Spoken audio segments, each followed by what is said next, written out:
زمون وینا زمون تن وطن افغان وطن دی د سرو ګلو گلشن وطن افغان وطن دی د سرو ګلو گلشن.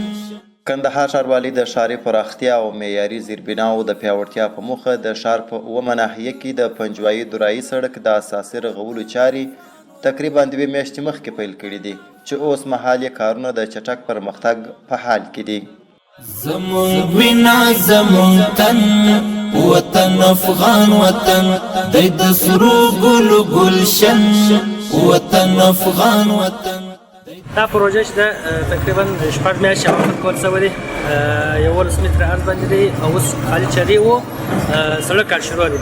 چرې په مکمله ډول سره خلاص شوی ده، خالي اصلاح پاتې اصلاح هم شروع دی او سړک هم تهران دی سپریټ طبقه مکمله خلاصه کړل، سبیس طبقه هم شروع دی پسرو زرو پوخلی دی منلی او غختلی دی پسرو زرو پوخلی دی منلی او غختلی.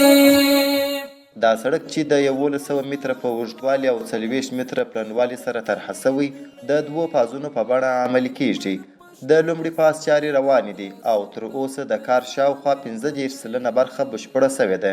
د زمرو کور او مسکن وطن افغان وطن د زمرو کور او مسکن.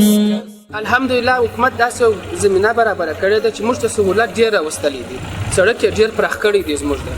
نو موږ ته انشاءالله دا توقع لرو چې موږ ته خلک به دا ګرده مکمله سړک داسې ساتي چې د کور په څېر دې ساتي.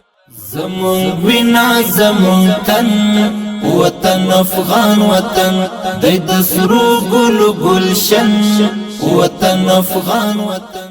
د سړک د بشپړېدو وروسته به د سیمې اوسیدونکو ته د تګ راتګ اسانتیاوې زیاتې سي، ترافیکي فشار به کم سي او کندهار ښار ته به نوره ښکلې او معیاري بڼه ورکړي.